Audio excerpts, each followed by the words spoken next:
Painkiller is back. Or at least kind of. There is a new Painkiller game dropping this October, and it looks very different from the games that built this series' reputation. And honestly, that's exactly why I wanted to talk about it. I haven't played every Painkiller game, but this series has such a strange, fascinating history that it does deserve a little spotlight before the reboot hits. Or at least in my opinion. So today, my broskis, let's go back to where it all started. We'll look at the early glory days, the rough sequels, and what's coming next with the new Painkiller. And why some fans are excited, and others, they're very nervous.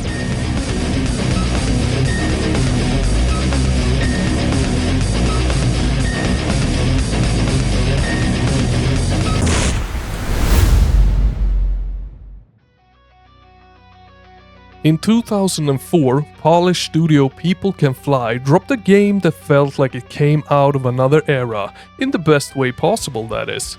Painkiller, it was loud, it was fast and absolutely feral. Where other shooters at the time were leaning into tactics and story, Painkiller said, "Here's a stake gun, go kill 200 demons and best of luck to ya." You play as Daniel Garner, a guy who dies in a car crash and ends up stuck in purgatory. Heaven makes him a deal, kill Lucifer's invading armies and maybe you'll get your soul back. Now the story isn't exactly Shakespeare, but honestly, it didn't need to be. Painkiller was about movement, rhythm and pure chaos. It had a gothic metal aesthetic, massive enemy swarms, and weapons that felt ridiculously satisfying to fire with. The stake gun, for an example, didn't just shoot stakes, it nailed enemies to the walls, it made them fly backwards, it made their heads fly off. And the shotgun? Also a freeze cannon. It's absurd and it's perfect. What a freaking experience Painkiller was back then.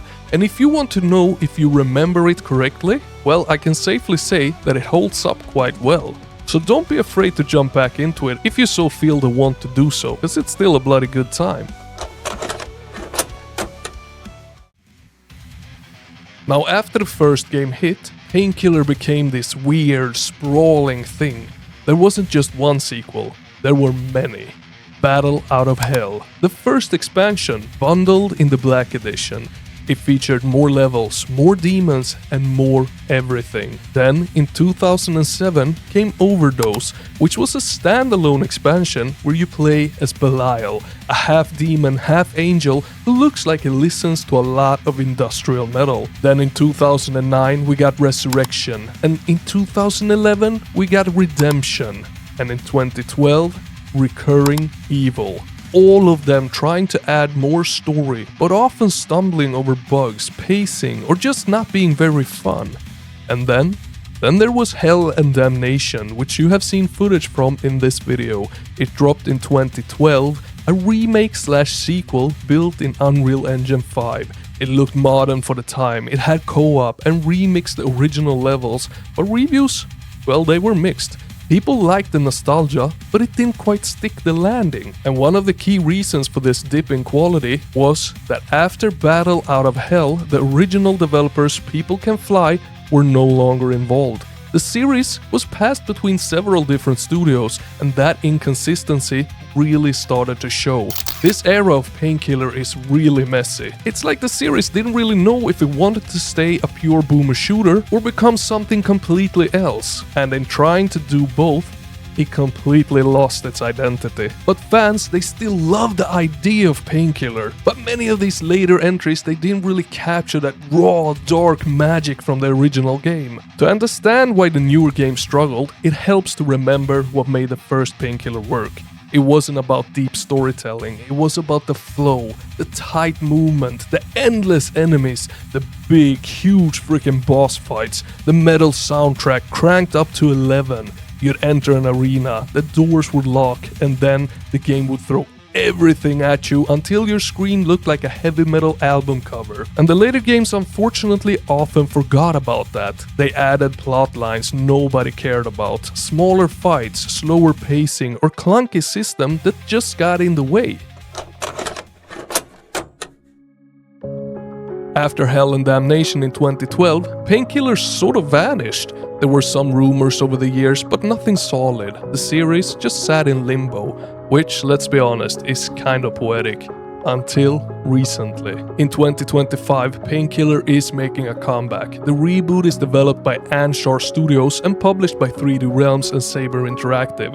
It's launching on October 21st for PC, PlayStation 5 and Xbox Series XS. And right away, well, this isn't a one-to-one remake.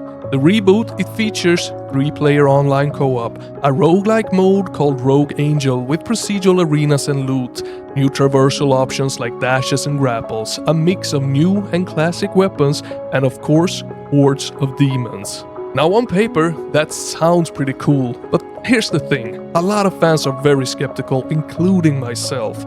Painkiller's identity is very specific. It's a solo, high-speed, one guy versus a cathedral full of monsters kind of vibe. Turning it into a co-op roguelike with modern systems, it could be a smart modernization, or it could just feel like another generic shooter with demons pasted on top of it. And in all honesty, it looks way too freaking colorful. It doesn't look like that dark, gritty metal album cover anymore. Now, it's not just me hinting at these worries. Some early coverage from sites like PC Gamer already hints at this worry. Their headline basically said, "It doesn't look very Painkiller-ish to me." The trailers, they have that clean, modern look, which to me is fine, but Painkiller was always a little dirty, a little weird, a little over the top. So the big question is, can the new game keep the soul of Painkiller while trying to evolve it?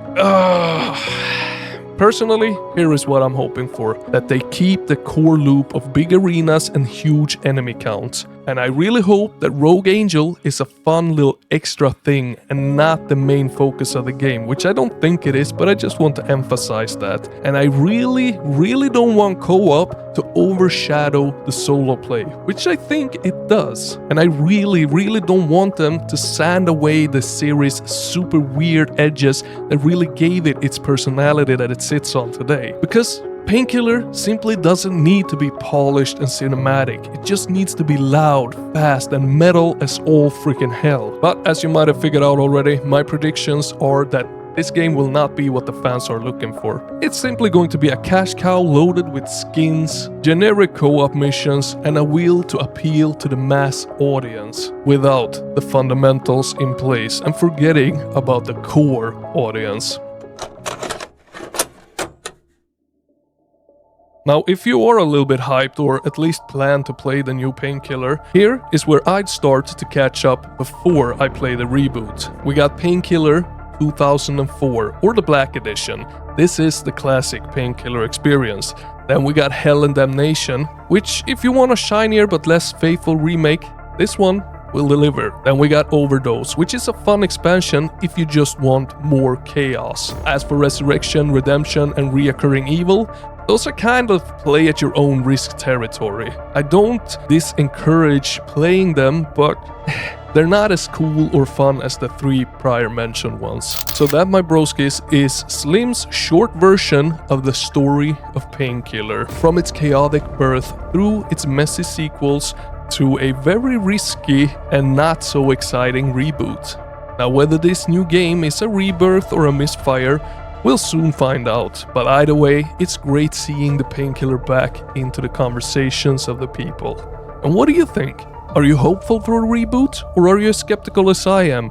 And what's your favorite Painkiller game, if you play them? Drop a comment down below, let's talk about it. And a gazillion thank you for watching all the way to the end. Papa Slim, he thinks you're bloody awesome, and he will see you in the next one. Over and out.